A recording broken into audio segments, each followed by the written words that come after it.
দীর্ঘ ৫ ঘন্টা ৪৫ minute journey করার পর অবশেষে আমরা এয়ারপোর্টে পৌঁছে গেলাম। এখন দেখতে পাচ্ছেন আমরা একটি ট্রাভেল বাসে করে এয়ারপোর্টের এক প্রান্ত থেকে আরেক প্রান্তে যাচ্ছি, যেখান থেকে আমরা অ্যারাইভাল সিল নেব এবং এখান থেকে বের হয়ে আমরা একটা ট্যাক্সি বা একটা গ্রাব নিয়ে আমরা আমাদের হোটেলে পৌঁছে যাব।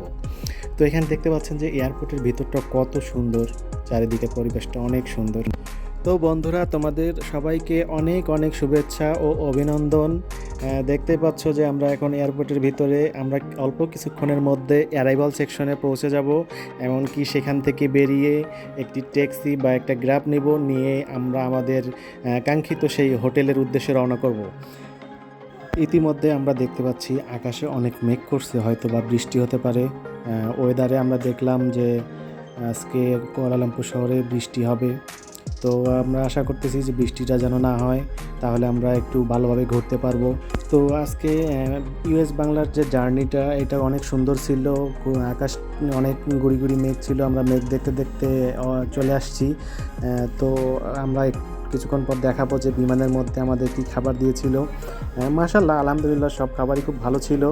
তো বন্ধুরা, দেখতে পাচ্ছ যে এখন আমরা একদম কাছাকাছি চলে আসছি অ্যারাইভাল সেকশনের। এই অ্যারাইভাল সেকশনের পাশে দেখতে পাচ্ছ কিছু বিমান দাঁড়িয়ে আছে, খুব সুন্দর বিমানগুলো।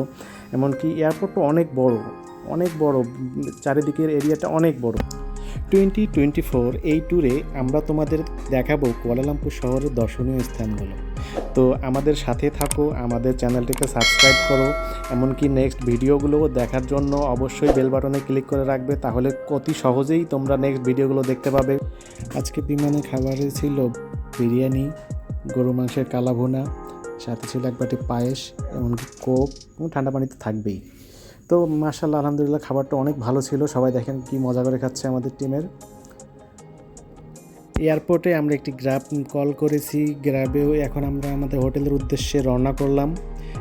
ড্রাইভার বলল যে 1 থেকে 1.5 ঘন্টা সময় লাগতে পারে হোটেলে পৌঁছাতে।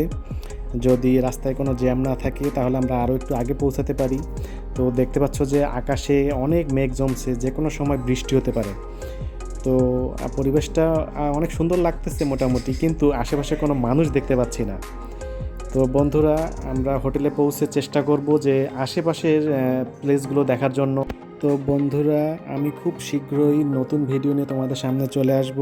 সেই পর্যন্ত সবাই ভালো থাকো, সুস্থ থাকো, আমার চ্যানেলের সাথেই থাকো। আর অবশ্যই লাইক, শেয়ার, কমেন্ট করতে ভুলবে না। আর বেল বাটন অবশ্যই ক্লিক করবে। নেক্সট ভিডিও নিয়ে খুব তাড়াতাড়ি তোমাদের মাঝে ফিরে আসব। আর সেই পর্যন্ত সবাই ভালো থাকো। Bye bye.